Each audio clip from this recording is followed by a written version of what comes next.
У Sony есть 85-ка f1.8 с отличным цветом, контрастом где-то за плюс 50к. А мейки решили сделать 85-ку f1.8 за банку пива и чипсы. И даже с учетом того, что здесь есть адекватный автофокус, этот объектив стоит 16 тысяч рублей. С вами Максим Густарев, а это быстрый обзор на 85-ку. Поехали!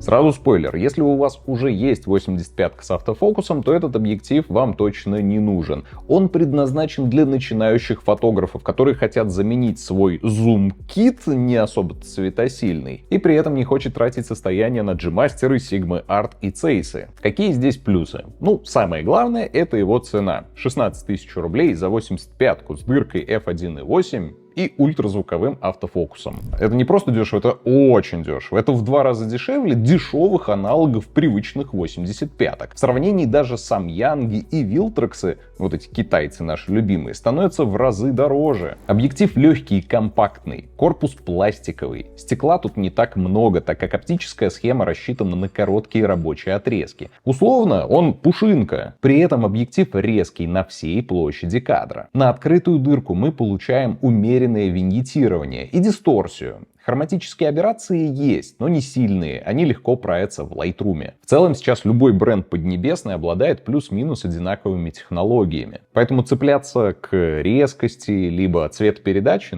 бессмысленно. 24-мегапиксельные матрицы будут спокойно разрешаться даже на какие-нибудь ноунеймы, типа мейки. Другое дело автофокус. Он есть, и он шустрый. Слежение по глазам в моей A7C отрабатывает на отлично, но только при условии, что лицо портретируемого находится в центральной части экрана. Навскидку это примерно 70% покрытие сенсора. И как только портрет выходит за пределы этой зоны, автофокус может убежать в бесконечность и вернуться назад. Иногда это может подбешивать, особенно если вы любите снимать крупные портреты с кадрированием макушки. В таких случаях я прибегал к старому проверенному способу еще со времен зеркалок, фокусировки по центру. Просто поднимаем камеру так, чтобы лицо было в центре кадра, фокусируемся и блокируем фокус. У меня, кстати, клавиша AF On забиндена именно на блокировку фокуса. Смотри налево.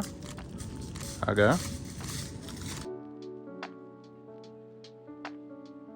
Динамичный портрет спокойно отслеживается. От бесконечности до MFD фокус добегает за долю секунды. Привод мотора тут ультразвуковой. И опираясь на все вышесказанное, можно сделать вывод, что объектив, вроде бы идеальный. В скобочках нет. Конечно же, минусы есть, и они являются следствием дешевизны компонентов. Первое. Если вы будете снимать в контровом освещении, объектив будет ловить нехилые такие засветки, даже при надетой бленде.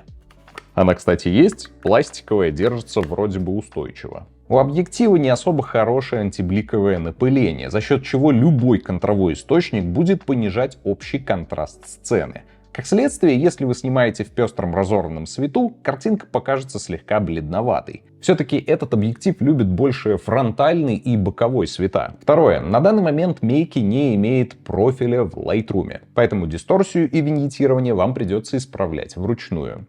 На самом деле вы можете подцепить какой-нибудь профиль от Samyang, тоже себе решение. Третий — это автофокус. Он ультразвуковой, но не совсем. Конечно, стоит надеяться, что у меня суперспособности, и я становлюсь чувствительным к ультразвуку, в чем, конечно же, я сомневаюсь. Аналогичная канитель творится и с приводом диафрагмы. Закрытие и открытие сопровождается просто страшнейшим звуком.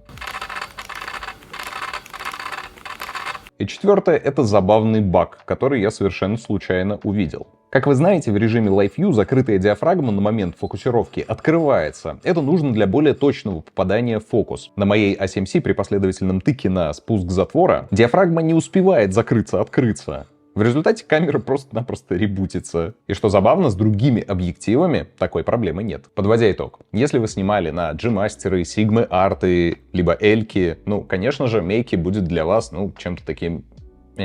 Вы всегда будете обращать внимание на его недостатки, даже при том, что эти недостатки не влияют на конечное качество картинки. Он за 16 тысяч рублей будет просто идеальным вариантом для начинающих фотографов. Если, к примеру, вы снимаете на кроп и вы хотите обновить оборудование на следующий класс, перейти с кропа на full frame, вложите деньги в хороший full frame, а стекло мейки. Возьмите в качестве затычки. Вы уже получите потрясающее качество картинки. Оно будет на голову выше, чем на кроп. Ну а после, спустя какое-то время, вы сможете спокойно перейти на стекла премиум класса. А что самое главное, в цене дешевый объектив не станет и заметно дешевле. И вы всегда его сможете перепродать. Равки с этого стекла вы можете скачать у меня в телеграм-канале, ссылка в описании, посмотрите. Также я на Boosty и Patreon залил видео, как я обрабатывал фотографии с этой 85-ки. Тоже заходите, поддержите канал, мне будет очень приятно. И не забудьте про лайк и подписку на мой YouTube канал. Увидимся. Педро, Педро, Педро, па-па-па, па-пара-пара-пара, па-па-па.